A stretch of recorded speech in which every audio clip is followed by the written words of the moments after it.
All right. Thanks everybody for coming. Today's grand rounds are going to be given by Dr. Greg Piazza. Greg is Assistant Professor of Medicine at Harvard and is at the Brigham and Women's. We just had Deepak Bhatt out here, so it's nice to have another Brigham guy back. So Greg works in the world of vascular medicine. Went to college at Dartmouth, went to medical school at UMass in Worcester, did his epidemiology MS at Harvard, did his residency training at the BI in Boston at one of the major Harvard hospitals, was chief resident there. And then finally moved over to the Brigham in, looks like July of 2008, where he did 3 fellowships. He was a research fellow in venous thromboembolism. And then he went back to the BI and did some advanced cardiovascular imaging, and then back to the Brigham to do vascular medicine. It's a great group back there. I knew Mark Krieger very well. He used to be a tennis partner of mine. And you play tennis? Yeah, I do. Oh, I liked you from very I haven't played lately.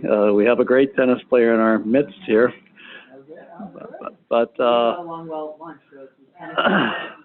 always had trouble with Mark because he's a left-hander, and his serve was difficult for me. But he's gone now. He's going to, I think, do well up there. So, Greg, we're glad to have you, and you're going to speak to us today on advanced therapies for acute pulmonary embolism, the quest for improved efficacy and safety. Dr. Greg Piazza. Thank you very much. Thank you. Well, thank you, everybody. It's a real pleasure and honor to be here. I've gotten to know Alan Hirsch over the last couple of years as I've gotten more involved with the vascular medicine community, and I'm sorry that I picked the day where he's atoning for his sins, but I hope he can forgive me. And I'm going to be talking today about something that I think actually cardiovascular medicine should take ownership of, which is pulmonary embolism. And I think I spent time talking to leadership here about forming a more cohesive vascular medicine service. And I hope that PE will become a central part of that. So over the next 45 minutes or so, I'm going to highlight techniques for risk stratification to identify PE patients who may benefit from advanced therapies. I'll describe the current state of the art in advanced therapies for acute PE. We'll go over advances in anticoagulation for acute PE, and then we'll emphasize some and explore some novel strategies for secondary prevention. So I wanted to start off with the most dramatic example of pulmonary embolism that I could find. This is a massive saddle pulmonary embolism that occurred in a 48-year-old woman. This is a real case. She was admitted for COPD and was doing terrific on inhalers and antibiotics, and was walking with physical therapy and then collapsed suddenly and couldn't be resuscitated, and she had this massive PE. When we look at PE hospitalization rates, we see that they're increasing, especially when we focus on the Medicare cohort, and the populations that are most affected by PE are actually minorities. While we've made some inroads in improving PE mortality, readmission rates for pulmonary embolism remain very high, and these are epidemiological data from that same Medicare data set. These data from the Italian PE registry are very important because they shatter a commonly perpetuated myth at our medical schools that patients don't die of pulmonary embolism. It's not that serious. They die of the underlying disease that caused the pulmonary embolism. But here we can see that in the first 72 hours, patients actually die from pulmonary embolism. It's only if they survive that acute vulnerable period that they may die from the heart failure, the COPD, the malignancy. Understanding pulmonary embolism pathophysiology and mortality means that we have to focus on the role of the right ventricle. Pulmonary embolism causes an increase in pulmonary vascular resistance, causes RV pressure overload, RV hypokinesis and dilation, which can decrease RV cardiac output and cause interventricular septal deviation towards the left ventricle. Those two processes can decrease LV preload and LV cardiac output, leading to systemic arterial hypotension and decreased coronary artery perfusion, which reduces RV myocardial oxygen supply. Unfortunately, this happens at the very same time as an increase in RV wall tension and increased RV myocardial oxygen demand, and it's the mismatch between supply and demand that can set patients up for ischemia and even outright RV infarction. Unfortunately, a subset of patients who have pulmonary embolism will go on to develop debilitating pulmonary hypertension. We call that chronic thromboembolic pulmonary hypertension. About 4% of patients will develop this disease, but that's probably an underestimate. And for some reason, these patients have persistent macrovascular obstruction. The PE doesn't dissolve completely, and they have a persistent vasoconstrictor response that results in pulmonary artery hypertension, pulmonary artery shear stress, which can cause in situ thrombosis, and a secondary small vessel arteriopathy that looks a lot like idiopathic arterial pulmonary hypertension. The main therapy for chronic thromboembolic pulmonary hypertension is an exhaustive surgery called pulmonary thromboendarterectomy. This is different than a pulmonary embolectomy that you might do for massive PE. This is done under cardiopulmonary bypass with intermittent circulatory arrest, and there's a lot of scraping of this tenacious, very tough, thick, chronic thromboembolic material. You have to trace it out into all of the branches. And if you do a really good job, you get essentially a cast of the pulmonary arteries. And these patients that can have this surgery can recover their functional status. But those who can't, unfortunately, up to 50% aren't eligible for this surgery, can develop right ventricular failure and then eventually die. So preventing this complication and preventing PE should be our primary job. So now what I want to do is talk about the tools that we have at our disposal for risk stratification, namely identifying patients who walk in or are carried in with pulmonary embolism who will deteriorate and could benefit from advanced therapy. First thing is we have to understand that pulmonary embolism is a spectrum of diseases, not actually one clinical presentation. 5% of patients who present with pulmonary embolism will have massive PE, which describes patients with hypotension, syncope, cardiogenic shock, or cardiac arrest, or respiratory failure. And we know in that very high-risk subset, if we don't do something quickly and aggressively, many of those patients will die.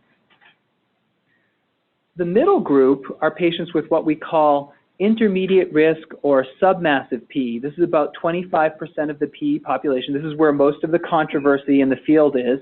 And what's tricky about these patients is they present looking pretty good. Their blood pressure is fine. They don't necessarily have to be tachycardic, but they have some signs of right ventricular dysfunction. And those patients, a subset, will go on to develop hemodynamic collapse and can actually die in the hours after being diagnosed with pulmonary embolism.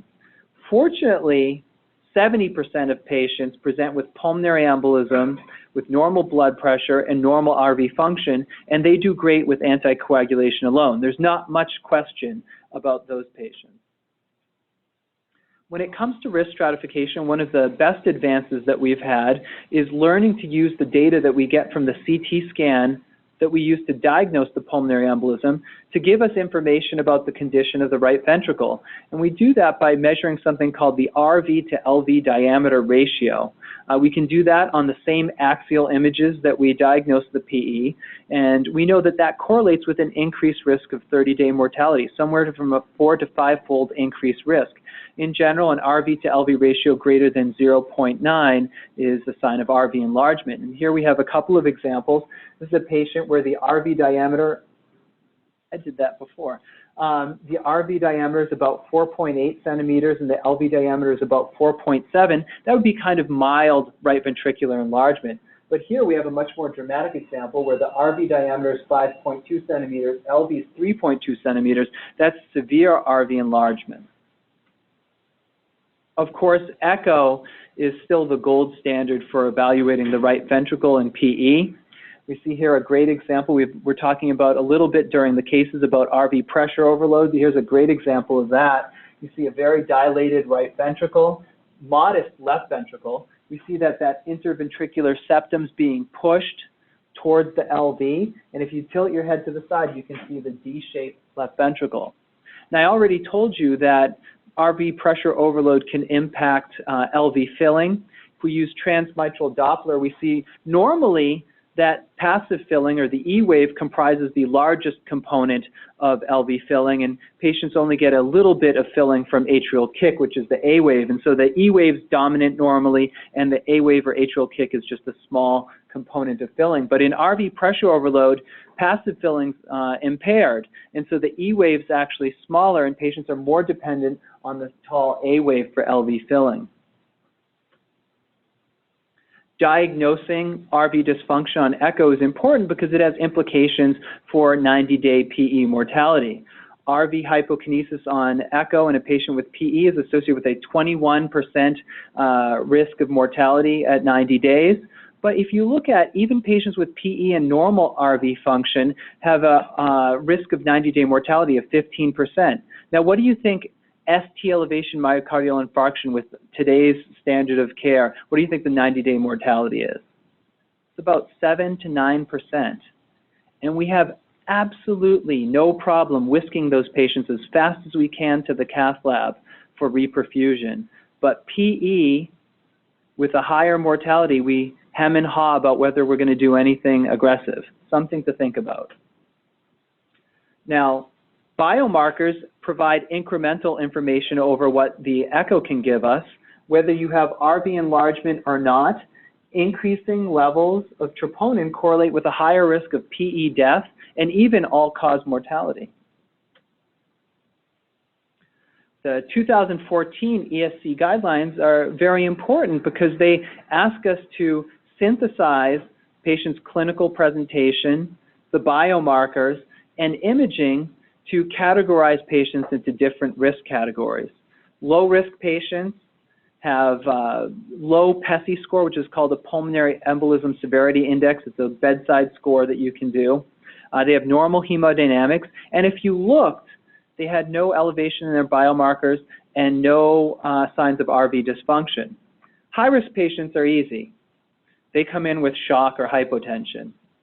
The important advance here is identification of the intermediate risk patients, these yellow zone patients. And they can be divided into two categories. There's intermediate low, where patients have a high PESI score, and they have either signs of RV dysfunction on imaging or increased biomarkers, or none of those.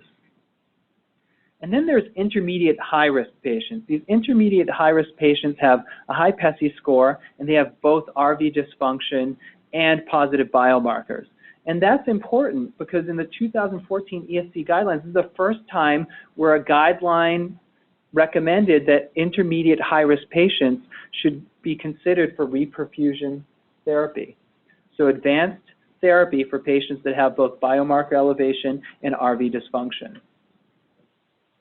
So now I want to talk about some of the advances that have been made in our understanding of advanced therapies, because for a subset of patients, those high-risk patients, those intermediate high-risk patients, anticoagulation may not be enough. So the advanced therapies that we currently have at our disposal are systemic fibrinolysis, catheter-directed therapy, surgical embolectomy, and IVC filter. And we're going to talk about each one of these. So the potential for systemic fibrinolysis is to reverse mortality by preventing RV failure and hemodynamic collapse. It's to reduce RV pressure overload by rapidly resolving the obstruction of the pulmonary arterial tree and then reducing those circulating pulmonary vasoconstrictors. It's to prevent recurrent PE because we know that many PE patients have a reservoir of DVT in their pelvis and lower extremities that can continue to shower them with pulmonary emboli. And then it's to improve gas exchange by increasing pulmonary capillary blood flow. When we look at the guidelines for patients with massive pulmonary embolism, here are the American College of Chest Physician guidelines, we see that they suggest systemically administered fibrinolytic therapy over anticoagulation alone if patients present with hypotension or shock. There's not much of a question there. That's based, though, on a very small randomized controlled trial. If you think about what we're used to in cardiology, what other disease do we make decisions based on an 8-patient randomized controlled trial? Nothing. So this study randomized 4 patients to a fibrinolytic that we no longer use called streptokinase, followed by heparin, and 4 patients to heparin alone. In clinical follow-up, all 4 patients who got fibrinolysis survived, and all 4 patients randomized to anticoagulation alone died within 3 hours. They did an autopsy study of 3 of those patients randomized to heparin alone and found that all 3 died from massive PE with RV infarction.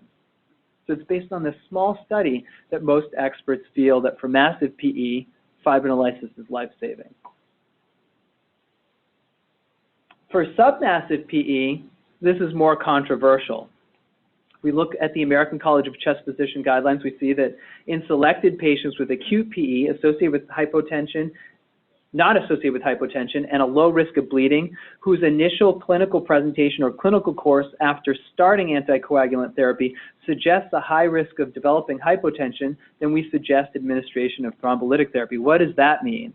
That's so confusing, it's hardly clinically helpful.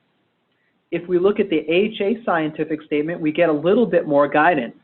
Fibrinolysis can be considered for patients with submassive acute PE if they have new hemodynamic instability, worsening respiratory insufficiency, severe RV dysfunction, or major myocardial necrosis, and a low risk of bleeding complications. A little bit more helpful. The problem is it's only given a weak Class 2B recommendation and a level of evidence C. So we have to go straight to the data then to get some clarity on this issue. The best, largest study of fibrinolysis for PE was Piazza. This was a study of tenecteplase, full-dose systemic fibrinolysis for submassive PE patients. And the real rationale for this study was to convince the naysayers who said fibrinolysis for PE didn't have a benefit, was to convince them. And Piazza actually is the Greek goddess of persuasion. That's how they picked that name. And for the first time, a study actually showed a hard clinical outcome benefit to systemic fibrinolysis with a reduction in hemodynamic collapse. The problem was this came at the cost of safety, with an increased rate of hemorrhagic stroke in patients receiving tenecteplase. This very important meta-analysis, which incorporated the Piazza data and other earlier trials, showed us something that many experts in the field held in their hearts to be true, that fibrinolysis must save lives. And what we can see is that fibrinolysis actually does reduce all-cause mortality, and it probably does that by reducing recurrent PE. The problem is that safety signal, that cost, is still there with an increase in major bleeding and intracranial hemorrhage. Even when we looked at submassive PE patients, that mortality benefit is still there. When we look at what we've done with these data, we look at the Healthcare Utilization Project Nationwide Inpatient Sample, which represents our practice in the U.S. We see that fibrinolysis is actually on the decline. Even for the massive PE patients where there's little question it's beneficial. And that's probably because of the concern of causing bleeding.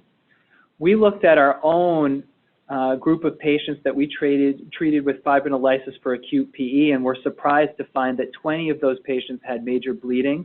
1 patient died from a fatal intracranial hemorrhage.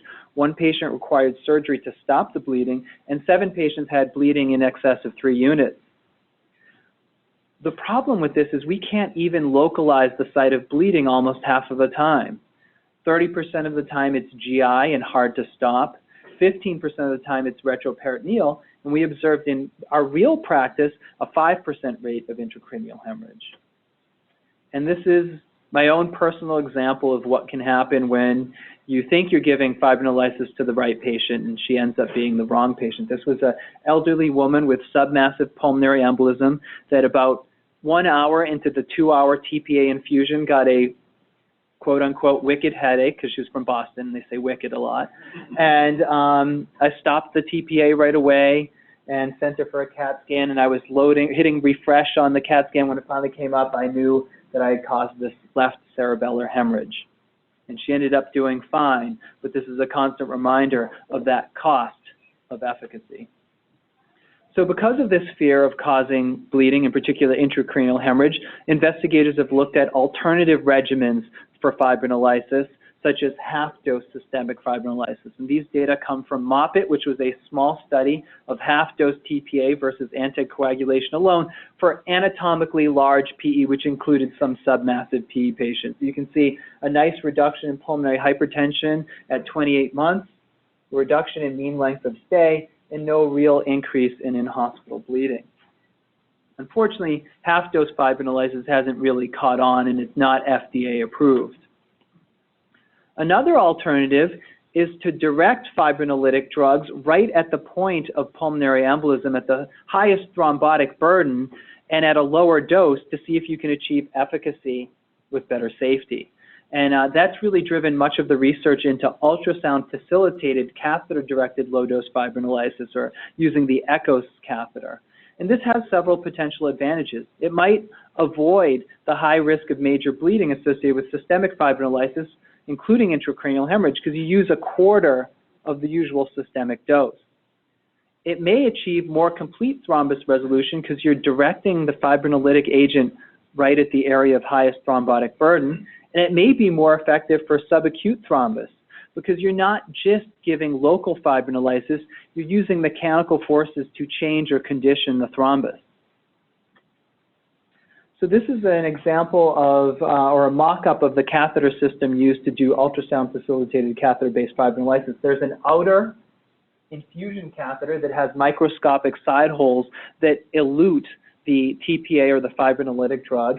And then there's an inner ultrasound core catheter that has regularly spaced ultrasound transducers that produce diagnostic level ultrasound, not lithotripsy level ultrasound, but the same type of ultrasound intensity that you would use to diagnose a DVT or for an obstetrical exam. The catheter is placed into the pulmonary embolism, and then you can see the TPA eluting out of the microscopic side holes. Now, the mechanical portion accomplishes two things. The ultrasound first accomplishes something called acoustic streaming, where these wavelets actually propagate the TPA molecules deeper and closer to the pulmonary embolism. And then there's something called thrombus conditioning. Under normal circumstances, the fibrin strands in a pulmonary embolism are thick and they're arranged in a tight lattice. For some reason, ultrasound at a low intensity actually causes those fibrin strands to thin and to pull apart. And that doesn't necessarily make the PE more porous, but what it does is it opens up more TPA binding sites, which can enhance fibrinolysis. And so this was first studied in a European trial called ULTIMA, which enrolled submassive PE patients. They were randomized to the ECHOS procedure plus heparin or heparin alone. And they used a surrogate endpoint of RV to LV ratio, which, as I told you, is an important marker for PE mortality. And they were able to show a marked reduction in this RV to LV diameter ratio compared with patients who got heparin alone, although at 90 days, the heparin group seemed to catch up. More importantly, you really couldn't beat the safety of this procedure. In ULTIMA, there were no deaths. There was actually one heparin death, no recurrent VTE, no major bleeds, and no intracranial hemorrhage. So what we were charged to do when we planned Seattle 2, which was the American-based study, was to provide more information, not just about efficacy, but especially about safety. And so we aimed to enroll a much larger group of patients, 150 patients. These patients had CT-confirmed PE, symptoms of 14 days or fewer, but we allowed enrollment of massive PE patients because we know that all massive PE patients and submassive PE patients, there'll be subsets in those groups who aren't eligible for systemic fibrinolysis at a full dose. Patients had to have an RV to LV diameter ratio of at least 0.9, and they underwent ultrasound-facilitated catheter-based fibrinolysis with TPA 1 milligram per hour for 24 hours if unilateral disease was being treated with a one-sided device, or 1 milligram per hour for 12 hours if there were bilateral catheters to treat bilateral disease. That way we could keep the dose capped at 24 milligrams. And patients had follow-up CT scans to measure RV to LV ratio at 48 hours and an echo to assess pulmonary artery systolic pressure. We had 22 sites, and we achieved our total trial population of 100 patients ahead of schedule.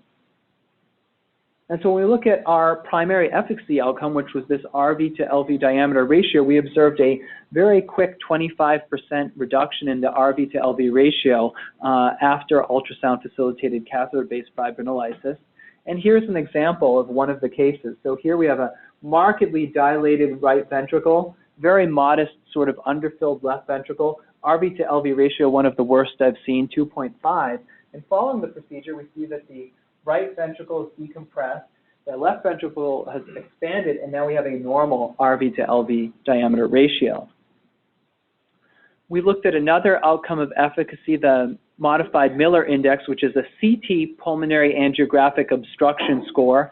We observed a 30% reduction in that from pre-procedure to 48 hours after the start of the procedure. And here's an example of one of those cases. You can see dense filling defects here on the right, and then especially here on the left. And after the procedure on the 48-hour CT scan, we see that those pulmonary artery segments have completely recanalized. We looked at pulmonary artery systolic pressures and found a 30% reduction from pre-procedure to at the end of the procedure right before we pulled catheters, and that reduction held true at 48 hours as estimated by echo. We were curious to see how massive pulmonary embolism patients may have done relative to the submassive PE patients, and we're surprised to see that when it came to mean decrease in RV to LV ratio or mean decrease in pulmonary systolic pressures, there was really no difference between submassive and massive PE patients. They both achieved the same benefit. When it came to safety, we observed low rates of serious adverse events due to the device and low rates of serious adverse events associated with the TPA. We did have a strict definition of bleeding, meaning that we included gusto moderate bleeds in our major bleeding definition because we wanted to be inclusive of as many bleeds as we could, because that's really what the FDA had charged us to do. And so we observed a 10% rate of major bleeding within 30 days, but most of those, save for one actually, were just gusto moderate bleeds, and we did not observe any intracranial hemorrhage. So it was based on that that when we compared with our real-world experience, the International Cooperative Pulmonary Embolism Registry, which is a registry that included all comers treated with fibrinolysis and gave us a rate of 3% intracranial hemorrhage, and very tightly run randomized controlled trials like Piazza, which give us an intracranial hemorrhage rate of 2%, we see that ultrasound-facilitated catheter-based fibrinolysis really minimizes the risk of intracranial hemorrhage.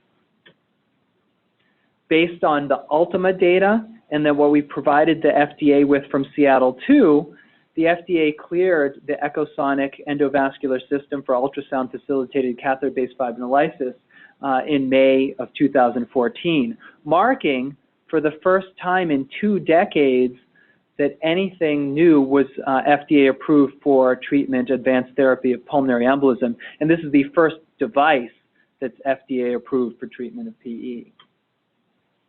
Of course, there's more work to be done.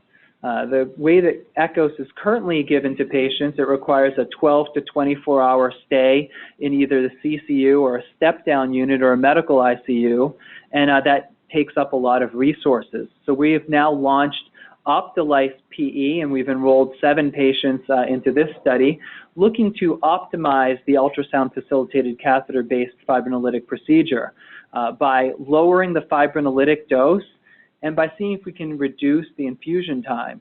So it's a multi-center, 150 submassive PE patient randomized controlled trial where we're testing 4 different regimens: 2 milligrams per hour per catheter over 2 hours, 1 milligram per hour per catheter over 4 hours, 1 milligram per hour per catheter over 6 hours, and 2 milligrams per hour per catheter over 6 hours.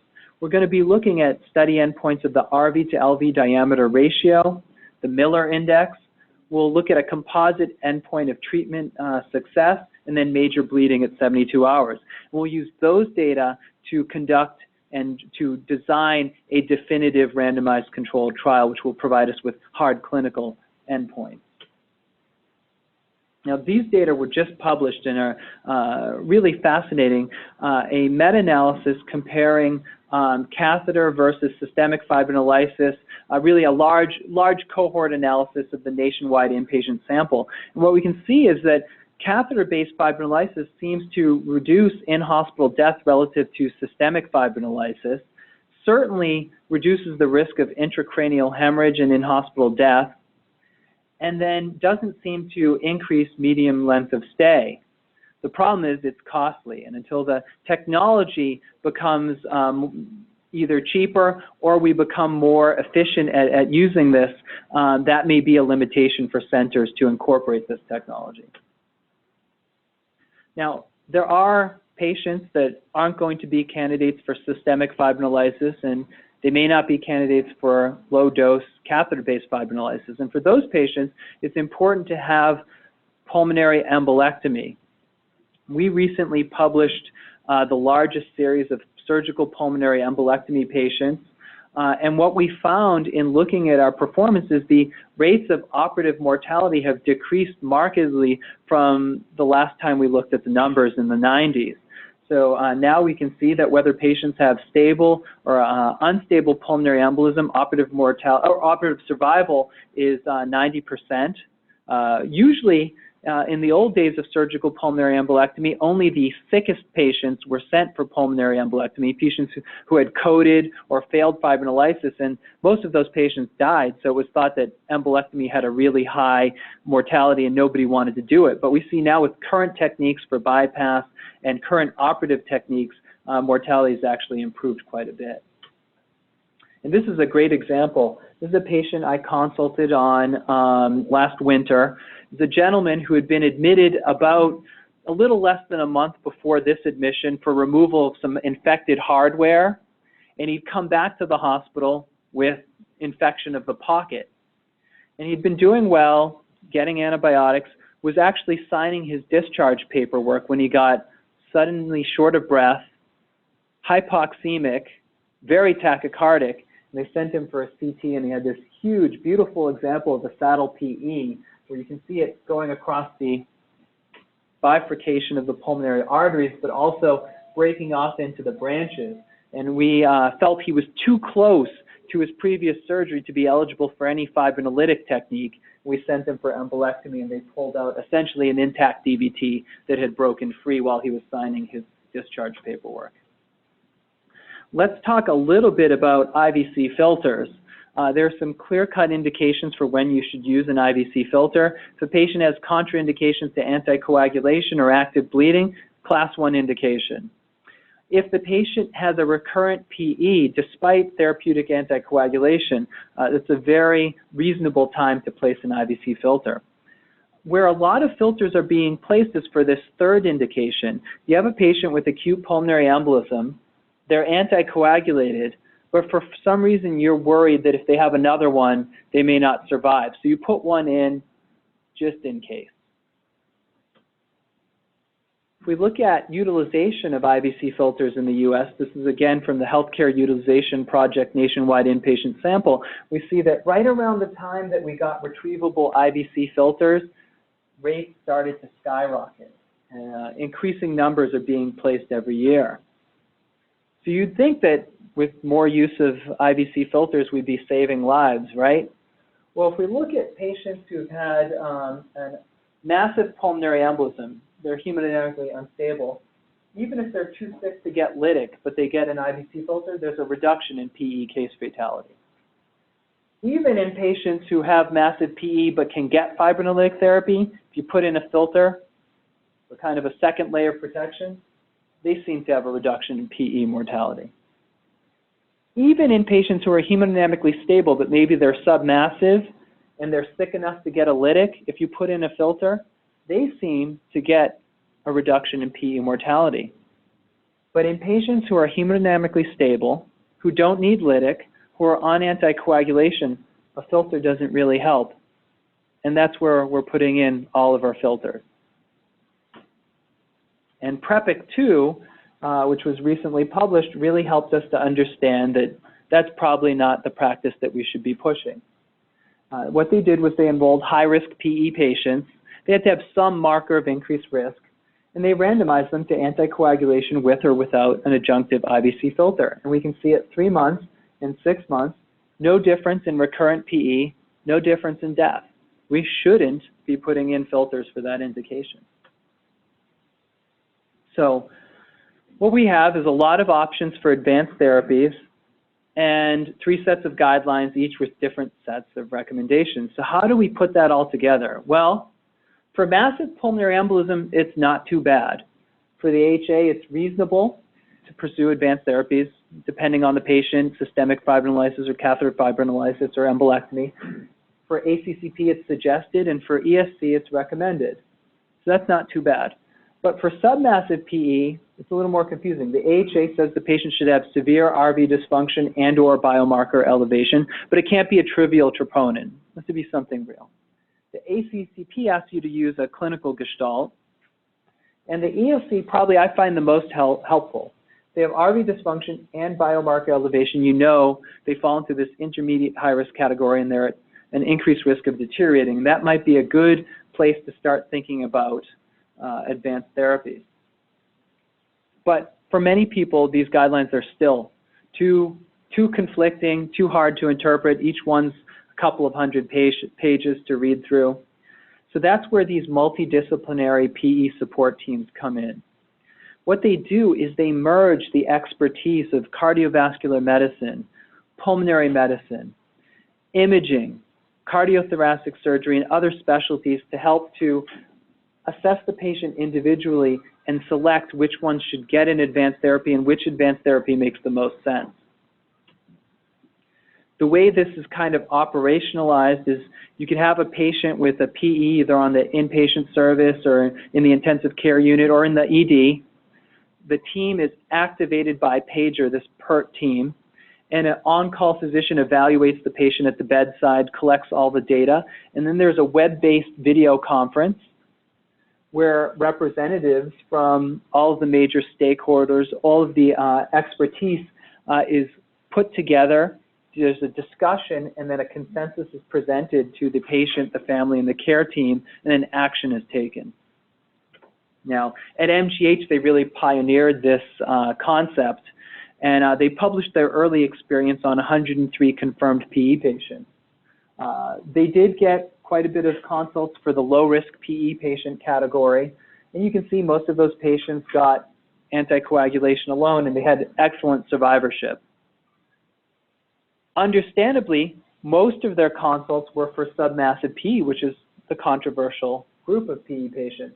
Still there, most of their patients got anticoagulation alone. Survival was excellent. Patients with massive PE comprised about 16% of their consults. We see a potpourri of different therapies being picked for those patients, and survival only at 50%. What that tells me is that we still have a lot of work to do when it comes to our sickest PE patients. So I want to talk a little bit about anticoagulation because in a way that's an advanced therapy too. We've made major inroads with the non-vitamin K oral anticoagulants and understanding how they're used in VTE. So we used to have just one way of anticoagulating patients. It was some sort of parenteral anticoagulant bridge to warfarin. But since the advent of the non-vitamin K oral anticoagulants, or the NOACs, we now have 2 additional avenues for anticoagulation. We have switching, where we give some parenteral agent like a low molecular weight heparin or unfractionated heparin, and then switch patients to either dabigatran or edoxaban. And then, for the first time ever, we have completely oral monotherapy, where we give patients an oral loading dose for a period of time and then transition them to a maintenance dose. We can do that with either rivaroxaban or apixaban. And that may, in the future, revolutionize our care of patients in the ED, and we may actually start sending patients home with very low-risk PE. When we look in meta-analysis, I could go through all of the different trials, but I think that the major elements are captured in this meta-analysis. The NOACs really are non-inferior to warfarin when it comes to prevention of what we're trying to keep away, which is recurrent venous thromboembolism and VTE-related death. But where they really shine is in safety. Major reductions in things like major bleeding, clinically relevant non-major bleeding, non-fatal intracranial hemorrhage, and fatal bleed. I will draw your attention to one study, Hokusai VTE, which was the study of edoxaban versus warfarin. Very similar findings to the other NOAC trials in that edoxaban was non-inferior to warfarin for preventing recurrent VTE.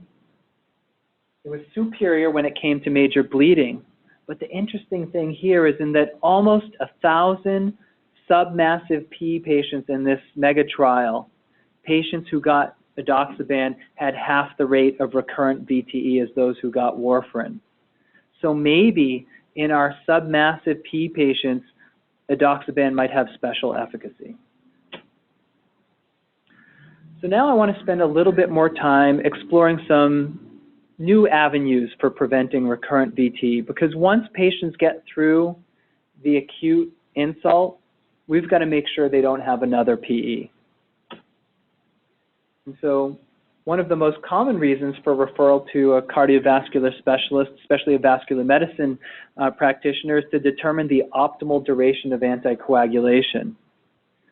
For patients with provoked VTE after surgery or major trauma, treatment with 3 to 6 months of anticoagulation seems to be the right thing to do. I will show you some data that may challenge that in a minute. For patients with unprovoked venous thromboembolism, where we can't pinpoint the reason that they had the PE or DVT, they have a very high risk of recurrent events, and so we tend to continue anticoagulation if their bleeding risk is low. For cancer patients, we treat them as long as the cancer is active. Unfortunately, then there are some patients that fall into this intermediate risk category, and then we have to use clinical factors and our experience to determine the optimal duration. Here we can see that if you've had an unprovoked, or what we call idiopathic venous thromboembolic event, your risk of having a recurrent event at 10 years is 50%. It's not 0 if you've had a provoked event, it's about 25%. The good news is if you're in this high-risk category, whether you're on a NOAC or warfarin, you can enjoy a 60 to 90% reduction in the risk of recurrent VTE, regardless of whether you have a thrombophilia. Of course, there are always those patients that don't want to be on lifelong anticoagulation. And for those patients, we can consider low-dose aspirin. 2 major trials, Aspire and Warfasa, showed us that low-dose aspirin can actually prevent venous thromboembolism. You can see here reductions with low-dose aspirin after patients have been treated for 6 months or 12 months. Reductions in venous thromboembolism, reductions in major vascular events, a net clinical benefit, and no increased risk of bleeding. Sure, but it doesn't give you as much reduction as NOACs or warfarin. So when it comes to selecting the optimal agent for extended therapy, you need a patient who has increased risk of recurrent VTE after they've completed standard therapy. If they've got cancer, it's easy. You keep going with the low molecular weight heparin monotherapy. If they don't, and they're non-high bleeding risk and willing to continue anticoagulation, you have an incredible number of options. NOACs, low-intensity warfarin, where you go 1.5 to 2 for the INR, or conventional intensity warfarin. For your patients who are high bleeding risk, or say, I am not going to be on an anticoagulant, you have low-dose aspirin, or maybe you can convince them to use low-dose apixaban. In Amplify Extension, you'll remember that low-dose apixaban, 2.5 milligrams twice daily, had a major bleeding rate that was identical to placebo. Now, these data are very interesting, and this is something that may eventually, if it's corroborated, change the way we think about VTE completely. In Denmark, they have a nationwide health registry. You're born there or you come into the country, you're entered into the registry, and they know everything about your health till you die. And in this registry, they looked at patients who had an initial venous thromboembolic event. And what they found was there was an increased risk of mortality for those patients that persisted all the way out to 30 years. And recurrent venous thromboembolism was one of the most important causes of that increased mortality. So maybe we're thinking about VTE completely wrong. Maybe the distinction between provoked and unprovoked is something artificial that we created. And this is really a chronic cardiovascular disease like atherothrombosis, like hypertension, that patients need to be treated long term. And that understanding really causes us to try to think beyond the Virchow's triad and to start to realize that maybe inflammation, like it plays a role in chronic atherothrombotic disease, maybe it's very important to VTE as well. We know that VTE and atherothrombosis share important pro-inflammatory risk factors like obesity, smoking, diabetes, stress, diet, and chronic inflammation, IBD, RA, those sorts of things. And there's shared pathophysiology of hypercoagulability, both systemically and locally, endothelial injury, and inflammation that arrives us at this point where we can develop a massive pulmonary embolism that goes to surgical embolectomy. You can see that specimen here. Or a right coronary artery aspirated thrombus that was pulled out of a patient that had an inferior STEMI. We know that if we look at studies that have focused on CRP, CRP correlates with an increased risk of venous thromboembolism. And we've done some mechanistic studies, some histopathologic studies that actually show us that inflammation plays a critical role in the organizing stage of human venous thromboembolism. So this is the first time that this has been shown, and we did this study at the Brigham. This is a human PE specimen. This trichrome stain here looks for areas of organization within the thrombus. And we can see these bluish areas or purplish areas are areas where the PE is organizing. Here, we've stained for two things: CD11B, which is a marker for the neutrophil, and CD42B, which is a platelet marker. And you can see that in the areas of organizing thrombus, there's high concentrations of both platelets and neutrophils. Nobody really thought that was true before. We were taught in medical school that the platelet had nothing to do with venous thrombosis. That's white clot. That's on the arterial side. Not true. Here we've stained for myeloperoxidase, synthesis product of the neutrophil, and we see that it's high in concentration in the areas of organizing fibrosis. And then very interestingly here, we've stained for citrullonated histones. This is a marker for extruded DNA from neutrophils, something called NETs. NETs are actually a neutrophil response to sepsis. The neutrophils will dump their DNA and create long strands that physically look like NETs to corral bacteria in a response to sepsis. And that happens in animals and it happens in humans. And we found NETs in pulmonary embolism in humans. From clinical trials, we know inflammation's likely to be important in venous thromboembolism. You all remember Jupiter. This was a study that took patients who had high CRP but great lipids and randomized them to rosuvastatin or not. And they were able to show a great reduction in cardiovascular events, but then they published a follow-up study that didn't nearly get as much press as it deserved. And that study showed in patients who'd never had a VTE before, 43% reduction in symptomatic VTE. Now, there are two critical studies that are ongoing right now testing the anti-inflammatory hypothesis for atherothrombosis, but they're also looking at venous thromboembolism. The first is CANTOS. This is a study of a human monoclonal antibody to interleukin-1 beta called canakinumab. And they've already enrolled 10,000 stable patients following MI who have persistent elevation in CRP, and they're looking at the data now. But an important secondary outcome will assess the rate of VTE. The other one is CERT, and I don't know if you are a CERT site, but CERT is the Cardiovascular Inflammation Reduction Trial. This is a study of low-dose methotrexate versus placebo in 7,000 patients in the US and Canada with either stable MI or multivessel CAD and either type 2 diabetes or the metabolic syndrome. And again, a very important secondary outcome is this rate of VTE. If either of these two studies prove to be positive for reducing cardiovascular events, in particular VTE, that'll really change the way we think of prevention of PE and DVT. So to close, because I want to leave some time for questions, risk stratification is really critical to identifying PE patients who may benefit from advanced therapies. Selection of advanced therapies really depends on an assessment of the patient's risk of adverse events and then major bleeding, because that's going to help you to decide on embolectomy versus a fibrinolytic-based technique. Determining the optimal anticoagulation regimen really has to consider risk of recurrence, risk of bleeding, and patient preference. And then finally, something to think about going forward. Inflammation may explain the chronic relapsing nature of VTE, and anti-inflammatory therapy may become an important tool in prevention.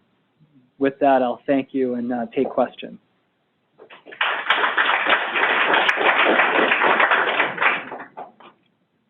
Thanks, Greg. Dr. Piazza's talk is open for questions. Yes. A question regarding DVT. Sure. In the associated, do you ever check after a 3 to 6 month stop period of diamond or ultrasound to kind of help guide your So it's a great question. So so when you have a patient who's had an unprovoked VTE, it's an uncomfortable conversation to tell them we're looking at lifelong anticoagulation. And so there have been attempts to see if we can risk stratify those patients, to see if we can exclude some patients from the burden of long-term anticoagulation.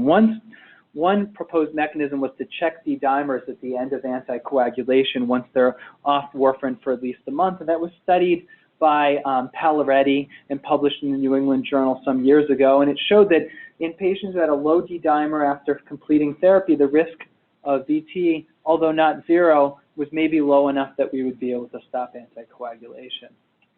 That kind of smoldered for a while. We tried it clinically, and I ended up being very disappointed when many of my young patients who I tried to avoid long-term anticoagulation got a negative D-dimer after therapy. Those patients returned with PEs. It embarrassed me. It wasn't good for the patients. Luckily, within the last year or so, a study was published in Annals that actually showed this does not work, and it really shouldn't be done. It really closed the door. Other smaller studies were not able to replicate Palaretti's results, and this larger study just showed it probably doesn't work.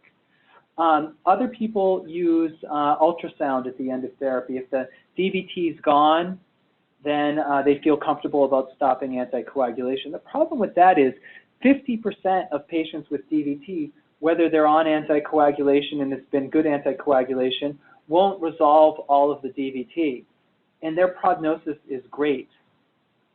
You could imagine the reverse leading you into some trouble, where you have a patient who has a femoral vein DVT. You're going to do 6 months of anticoagulation, but for some reason they get an ultrasound at 3 months, and the DVT is gone. And someone might say, well, geez, we did our job. We're done. Stop anticoagulation. They actually have a high rate of developing new DVT and PE in those remaining 3 months.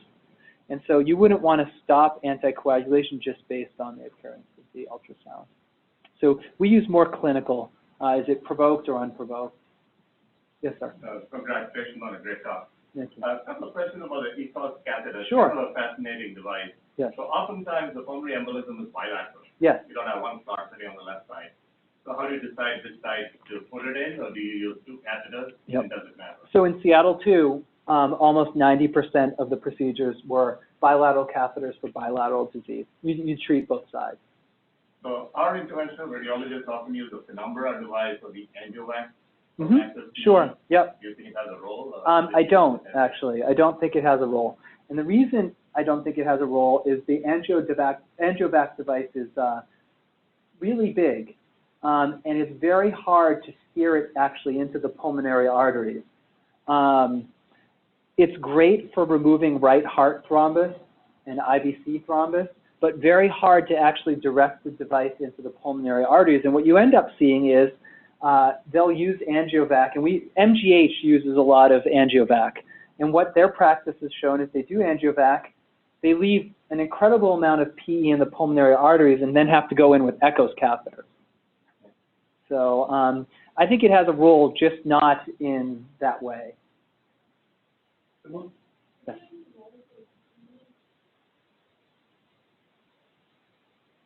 Absolutely. So if you look at the American Heart Association scientific statement, they recommend at some time after 6 weeks following the diagnosis of PE that you do an echocardiogram to assess for pulmonary hypertension. The patients who have pulmonary hypertension will be at increased risk for developing CTEP, or chronic thromboembolic pulmonary hypertension.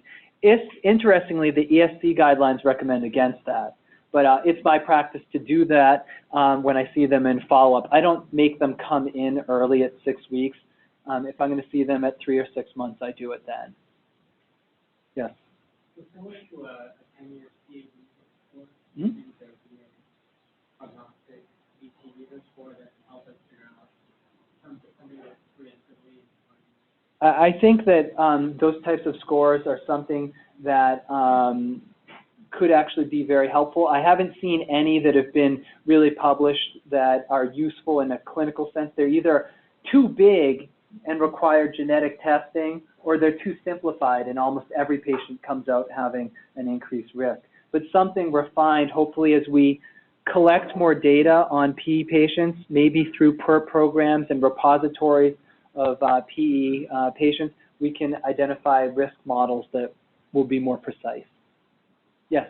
In terms of going back to the angiocath, I know it's more mechanical challenge trying to get this blood out. Yes. But have there been any studies that look at fibrinolysis, like via work with the catheter versus a more refined catheter that can be an embolism? Or There hasn't, so it's very funny. There's a great interest in